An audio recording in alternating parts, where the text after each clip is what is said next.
Forget gurus. Forget anyone claiming to be an online business expert without going through the challenges of entrepreneurship themselves. The Real Money, Real Business podcast is here to prove the best insights in online business comes from your fellow online business builders. We dig into stories of entrepreneurs selling their business on the Empire Flippers marketplace so that you can learn how they made their business profitable, how they overcame obstacles, and what lessons they learned in their online journey. If you want to take your business and your knowledge to the next level, you've come to the right podcast. Let's get started. Hey everyone, welcome to another episode of the Real Money, Real Business podcast. We record these interviews so potential buyers have more information about the seller and the business to help them make a buying decision. Before we dive in, let's go over a brief summary of this business. It's for an Amazon FBA and e-commerce business created in April of 2016 in the health and fitness and baby care niches. The average monthly revenue for the business is $27,298 and makes an average of $7,429 per month in net profit. The assets included in the sale are an Amazon Seller Central account with 24 SKUs, primary domain and all site content and files, secondary domains, supplier relationships, social media accounts and pages, which are Facebook and Instagram, trademarks, and just as a disclaimer, inventory is not normally included in the list price, but further details can be provided to verified buyers.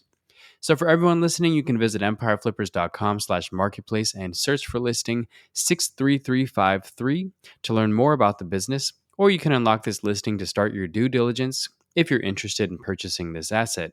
So that's a brief overview of the business for sale. Let's hear from the seller with me today. So welcome to the show, Will. How are you doing today? Good. Thanks for having me, Nick. Absolutely. Well, I'm looking forward to hearing more about you and your business. So to start us off, can you tell us a little bit about your background in building and running online businesses? Sure. So, the FBA business is the first online business I got into. Actually, my older brother, he started selling on Amazon back in 2015, and he found success fairly early on, and I decided to kind of check in on what he was doing. At the time, he was traveling the world. He was in Vietnam at the time, so I visited him there, and I kind of learned more what he was doing, and I got right into it. I thought the business model was really cool, and I thought I'd be really good at it. So in 2016, I got right into it and started my first brand and haven't turned back since. That's awesome to have a family member involved in it and I assume he showed you a little bit of how to do it, but normally people are reserved to online courses and such. So that's cool. Right.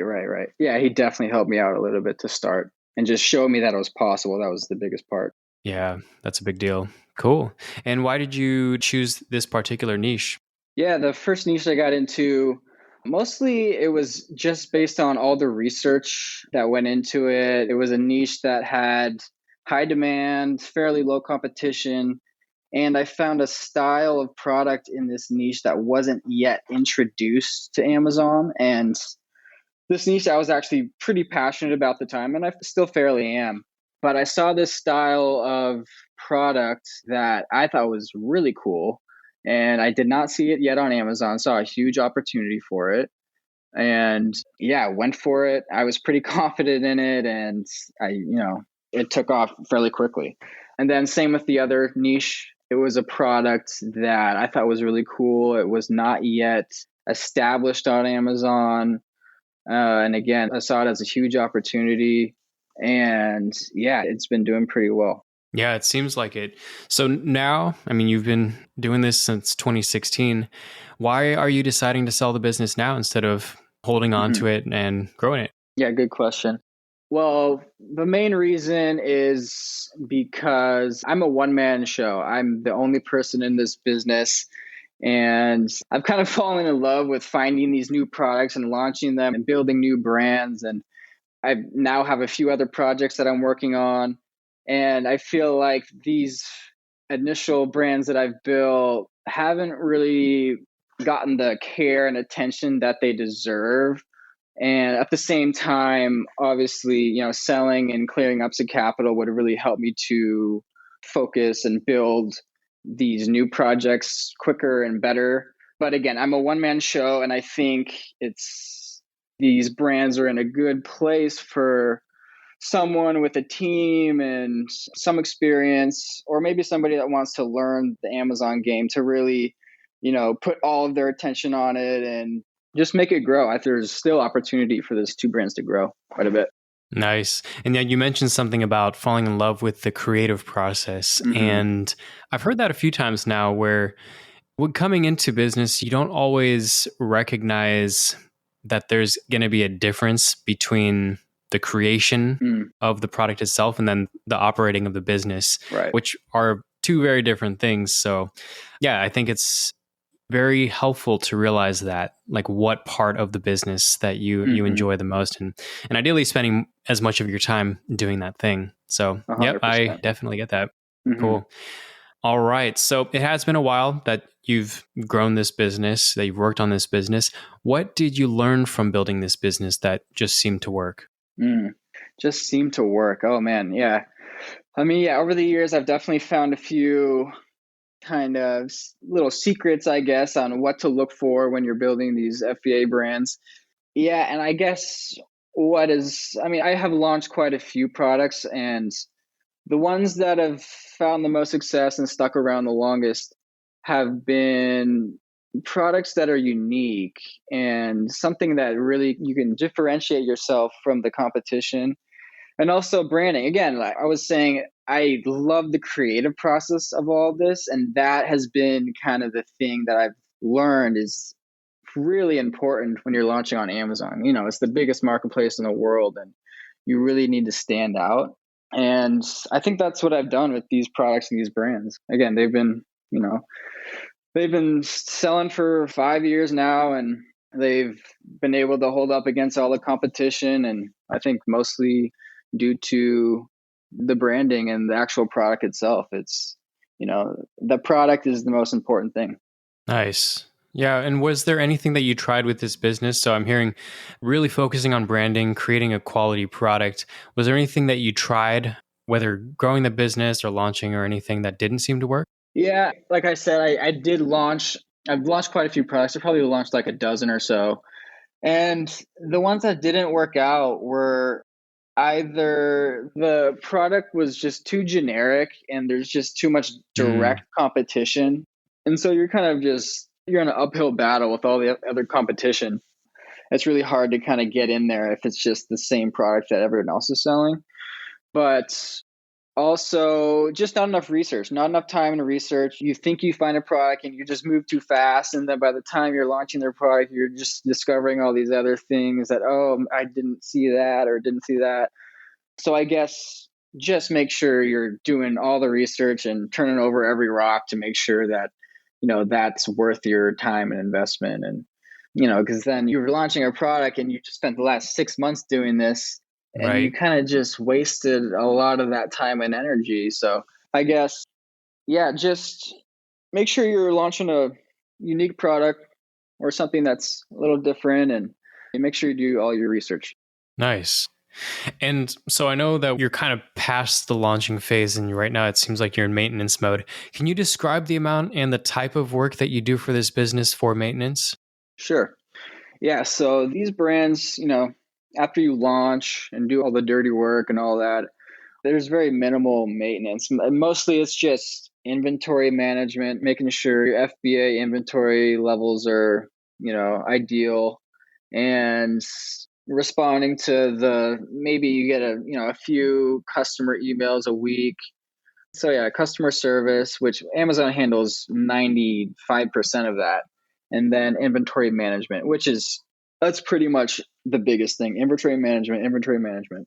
Because running out of stock will kill you in the Amazon game and the FBA game, because it's really all about a momentum and keeping that momentum. Yep.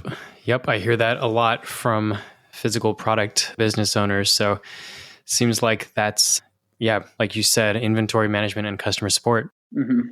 Okay. So let's go on to opportunities. If you were to keep the business, what are some ways that you try to grow it, or what are some major opportunities for growth? Sure.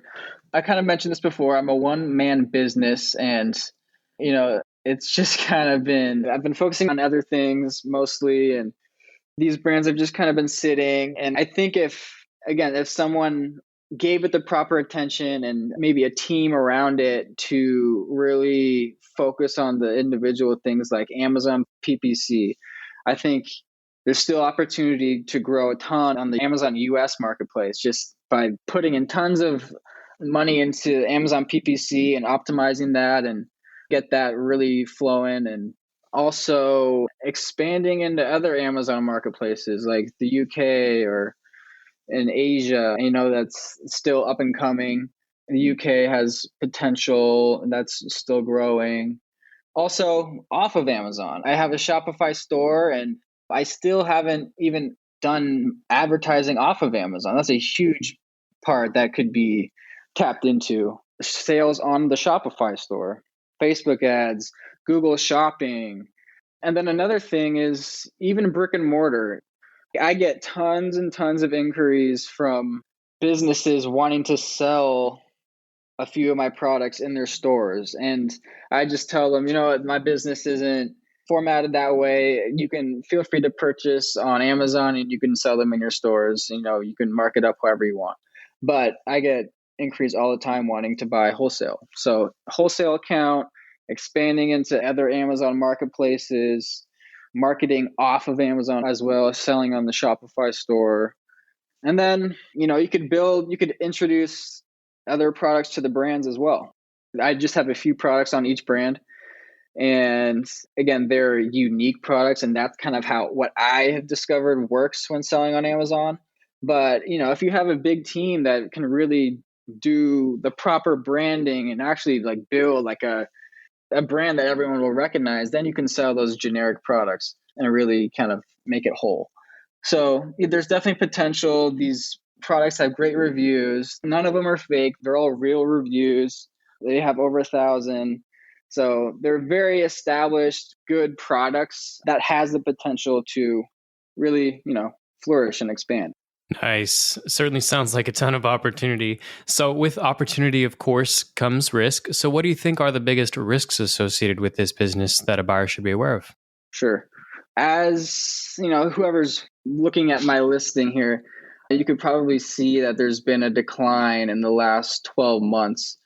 And majority of that is due to just some challenges that COVID has introduced to this business model, specifically supply chain from China. My suppliers are in China, and supply chain and the cost of shipping has gone up quite a bit. Shipping speeds have gone way, way down. So that's just something to be aware of, and, maybe things will get back to normal sooner than later. But in the short term, that's something that'll be an issue. And it has been an issue for me in the last 12 months. So I have had to shift towards working with a third-party logistics warehouse instead of sending everything to Amazon. So that's part of the reason sales have declined, because I've had to remove inventory from Amazon because Amazon was limiting how much I can send into them. So I've had to remove inventory from them, put it into a third-party warehouse. Right. And during all this process, I've run out of inventory, and that lowers my momentum. So yeah, there's just been some changes in the game. Amazon is always changing, always evolving. So yeah, I mean, that's one of the challenges that I've had, and that's what all challenges that sellers are having right now. So Yep. Yeah. I mean, inventory is probably the key thing that, especially right now, Amazon sellers are experiencing. So, yep, it definitely makes sense that this would be a risk associated with e-commerce. But if you're looking to get into the physical products game, then inventory management is not going to be a thing that goes away. Cool. So a few housekeeping questions to wrap this up. First of which is, how much support are you willing to offer buyers? Yeah, I mean, for the right buyer, I'm willing to give any support that they need. I guess kind of the standard is, first 30 days email support and a few calls for that first month. But, always be a text away. I'm always on my phone. I'm a great texter. So any small questions that you have, I'm there to respond, and I respond very quickly. So yeah, not be an issue. Whatever support is needed, I'm there. I don't find that as a burden at all. Cool. And would you commit to a non-compete? Yeah, 100%. That's no issue. Okay. And are you open to something like an earnout? Yeah, I'm open to something like that for the right buyer. Ideally, full asking price up front it would be great, but I know, some buyers like to do an earn out format or whatever. So yeah, I'm definitely open to any format that a buyer has. Cool. And putting yourself in the shoes of a buyer, why do you think this is a business worth buying? I think this is a business worth buying because I think I have three unique products that are very well established on Amazon with great reviews and great branding that really have the opportunity to expand on other Amazon marketplaces and off of Amazon. With the right team, rather than just one person like me, I think this is a great opportunity to really expand and put in all those resources and give it the care and attention that it needs. Nice. Yeah, good answer. And lastly, is there anything you would like to add that you think I might have missed during the interview? I don't know. I think that last statement I said, it pretty much sums it up. I just think yeah, on paper, it's declined over the last 12 months, but I'm pretty confident that things can get back on track. And especially with the right team, I think it's still healthy. It's still healthy and there's opportunity for sure. Nice. Well, I think that's the perfect place to wrap this up. So, Will, thank you so much for sharing your story and joining us on today's episode. And I hope your business is purchased in the near future and by the right buyer. Thanks, Nick. All right, everybody. Thanks for listening. To learn more and see if this listing has already been sold, head over to empireflippers.com/marketplace and search for listing number 58219. If you're watching this on YouTube, click the link in the description to go straight to the listing. And once you've unlocked this listing, you'll be given everything you need to know about this business. So until next time, enjoy your digital journey.